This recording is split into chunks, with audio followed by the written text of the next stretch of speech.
मैं एक छोटे से टाउन का लड़का जिसने कभी सोच भी नहीं सकता था कि Shefali Jariwala who is so beautiful so कभी मेरी लाइफ में हो सकती है। लोग बोलते हैं ना ड्रीम करो, मैं तो ड्रीम भी नहीं कर सकता था यार, आउट ऑफ माई लीग वाली बात है और कुछ नहीं है।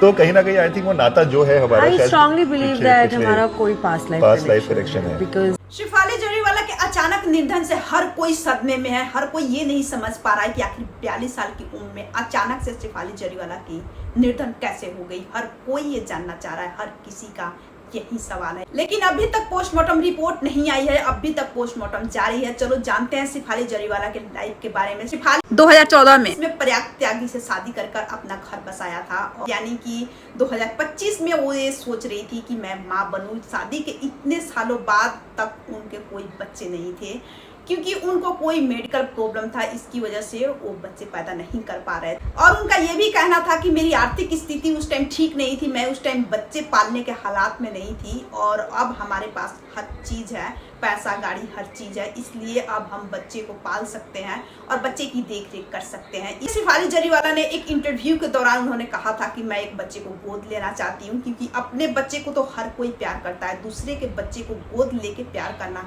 सबसे बड़ी बात है। और शेफाली जरीवाला जल्द ही माँ बनने वाली थी क्योंकि वो एक बच्चे को गोद लेना चाहती थी और एक बच्चे को गोद लेने वाली थी। अभी बच्चे को गोद लेने के लिए मन ही बना रही थी, तब तक 42 साल की उम्र में ही शेफाली ने दुनिया को अलविदा बोल दिया और अभी तक उनकी निर्धन किस कारण से हुई है अभी तक ये पता नहीं चल पाया है।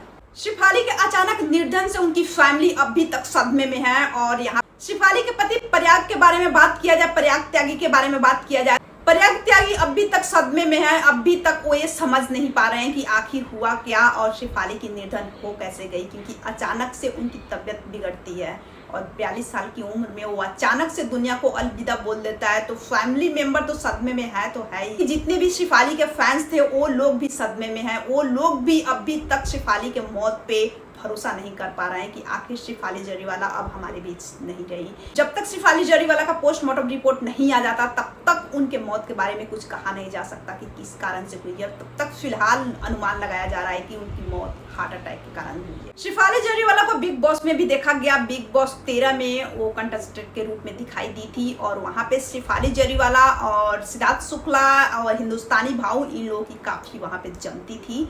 और देखा जाए तो यहाँ पे सिद्धार्थ शुक्ला थे, वो भी दुनिया को अलविदा बोल गए 2021 में। और दूसरी चीजें देखा जाए अब शेफाली जरीवाला को, वो भी 2025 में दुनिया को अलविदा बोल गई।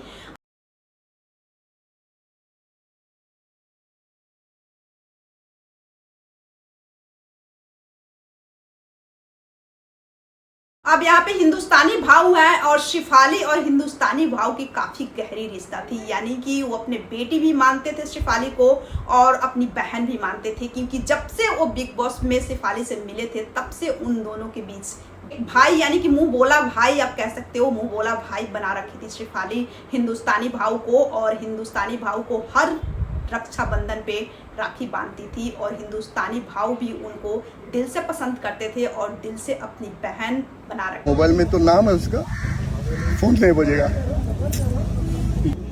शेफाली की निधन की खबर मिलते ही हिंदुस्तानी भाव शेफाली के घर पहुंचते हैं। वहां पे मीडिया वाले ने जब उनसे सवाल किया तो वो किसी भी सवाल का जवाब देने में असमर्थ दिख रहे थे क्योंकि वो अपनी सूझबूझ खो बैठे थे। भाव से जब सवाल किया गया तो भाव बस इतना ही बोल पाए कि वो मेरी बेटी थी, बहन थी, मैं उसको अपना बेटी मानता था। और दूसरी चीज है कि फोन में अब उसका नंबर सेव तो रहा लेकिन अब कभी फोन नहीं आएगा। एकदम सुबह से लेके शाम तक जो फोन बजते थे, एक तो रक्षाबंधन के टाइम, एक गणपति बापा के टाइम और एक भाऊ बीज के टाइम, बस कह के वो काफी रोने लगे और मीडिया के आगे से वो रोते हुए चले गए, क्योंकि उनका कहना है कि शेफाली का नंबर अब फोन में सेव तो रहेगा लेकिन अब फोन नहीं आ पाएगा, क्योंकि भाव का कहना है कि हर रोज हमारे फोन बजते थे, भाई कैसे हो नहीं हो ये सब चीजें पूछने के लिए। और रक्षाबंधन के दिन पूरे दिन फोन बजते थे कि भाई कब आऊं राखी बांधने। इन चीजों को देखते हुए भाव का कहना है कि अब फोन में उसका नंबर सेव तो रह गया लेकिन अब शायद कभी मेरा फोन नहीं बजेगा। यानी कि ये चीजें कहकर हिंदुस्तानी भाव काफी इमोशनल होकर मीडिया के आगे से चले गए। शेफाली की फैमिली और उनके हस्बैंड अभी ये इन चीजों पे भरोसा नहीं कर पा रहे हैं कि शेफाली अब उनके बीच नहीं रही। क्या आप लोग भी शेफाली के निर्धन की खबर सुनकर के आप लोग भी शॉक रह गए? आप लोग अपनी राय कमेंट सेक्शन में जरूर दें और ऐसे ही और भी अपडेट के लिए आप हमारे चैनल पे बने रहे। अगर आप इस चैनल पे नए हैं तो प्लीज इस चैनल को सब्सक्राइब करें, इस वीडियो को लाइक करें और ज्यादा से ज्यादा शेयर करें और ज्यादा से ज्यादा आप लोग अपना सपोर्ट बनाए रखें। Thank you.